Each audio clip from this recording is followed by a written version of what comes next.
Hello everyone, the market is taking hit after hit following news there may be a possible recession in America.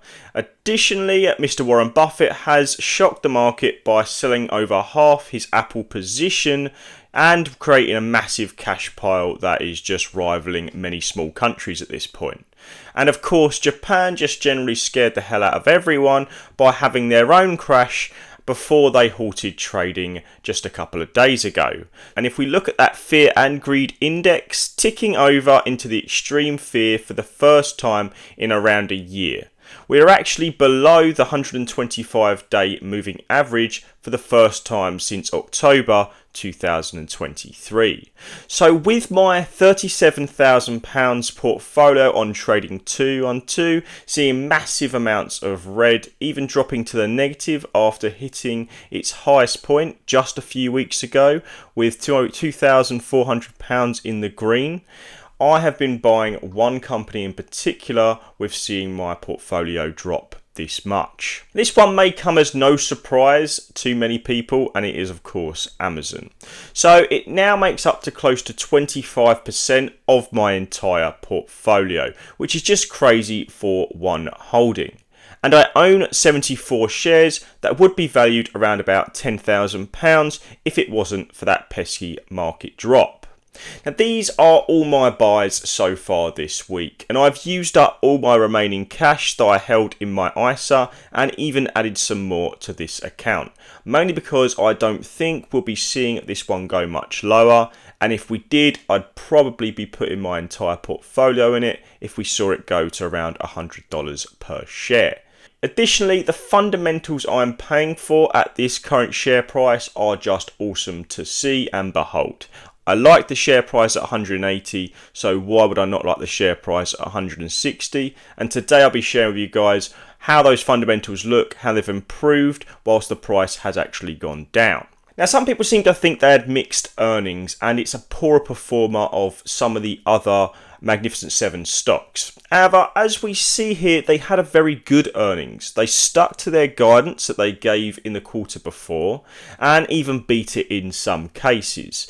So whilst analysts may have been expecting slightly higher than the guidance given by the company, I generally think that the guidance given by the company is probably a little bit more insightful than an analyst looking at the same sort of fundamentals we are. Now, it just seemed that people really wanted to sell this company and wanted an excuse to do that. In this particular case, it was down over 11% at one point the day after reporting its earnings.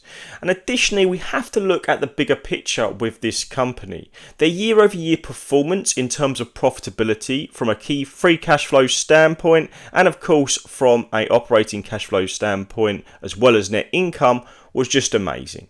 So to me, there is increasing amounts of value in the fundamentals of Amazon and the price is dropping. Now I've talked the fundamentals of Amazon to death before, but it now trades at a 15.5 times price to operating cash flow and a 34 times price to free cash flow. Now that operating cash flow has never actually looked much better in the past 10 years. That price to free cash flow of 15.5 is lower than almost every other multiple for 10 years and actually stretches all the way back to 2010 with the price ratios that we saw back then. So that's amazing. If we take a look at how quickly they're growing it increased to 75% in the trading 12 month to 108 billion this year, which is just amazing when we consider how quickly they can actually grow it. So we're seeing the rapid growth of operating cash flow, and we're also seeing the price multiple to price to operating cash flow go down. So it's really quite impressive, and I don't think it will be here to stay. Additionally, their free cash flow ratio and the yield they offer on free cash flow at the moment is actually pretty good for Amazon in general. Their fundamentals are actually getting better and they're growing rapidly, but their share price is actually going down. And if we take a look at their free cash flow rate of increase, we see a bit of a different picture. So they've increased their free cash flow to 53 billion this year in their trading 12 months, compared to 7.9 billion last year. So generally speaking, they've 5 times the amount of free cash flow in the trading 12 months.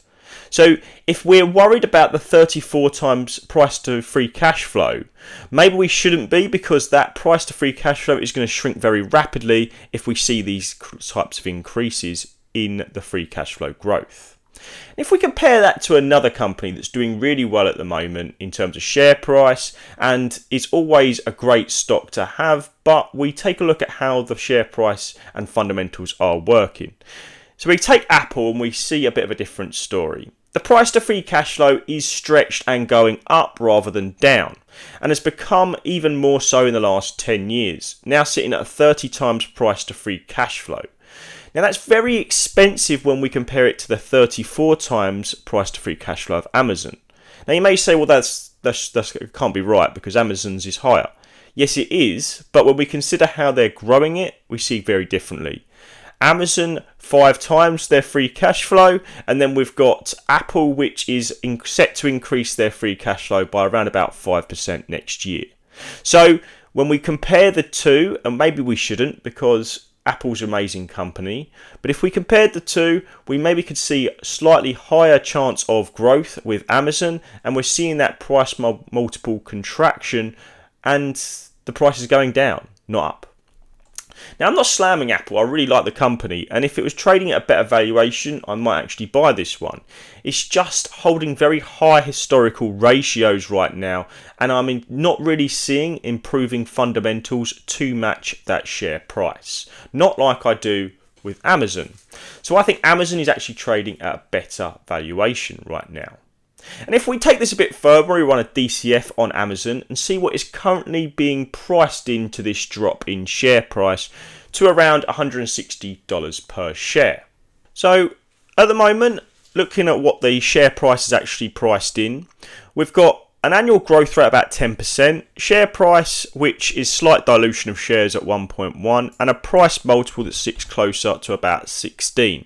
And that gives us a CAGR that matches around the market of about 9.46% and a fair value of the share price sitting at $157 per share.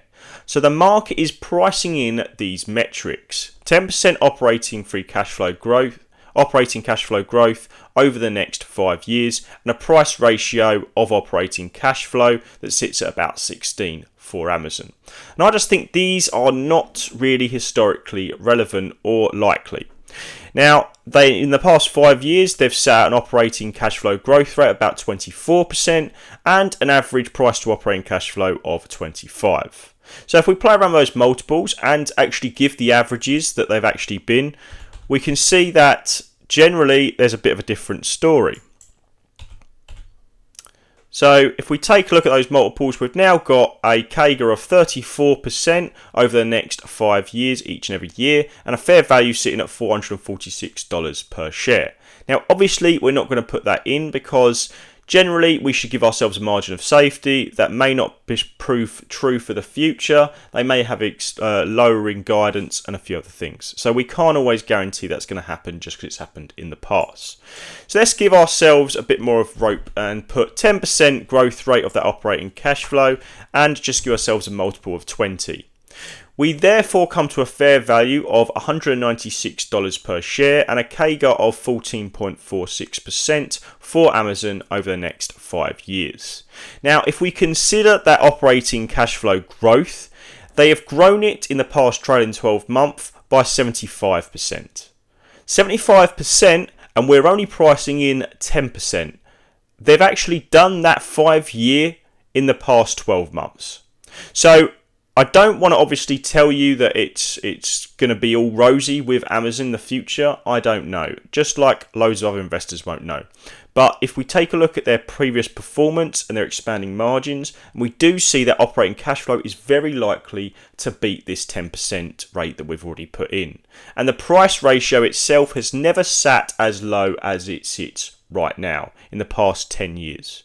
So to me, this is a very attractive valuation and part of the reason I've been adding so much of Amazon to my portfolio lately. But what do you guys think? Do you like Amazon? Do you think it's a good addition to my holdings and should be my main position? Let me know down below. And as always, thanks for watching. I appreciate it, and I'll catch you in the next one.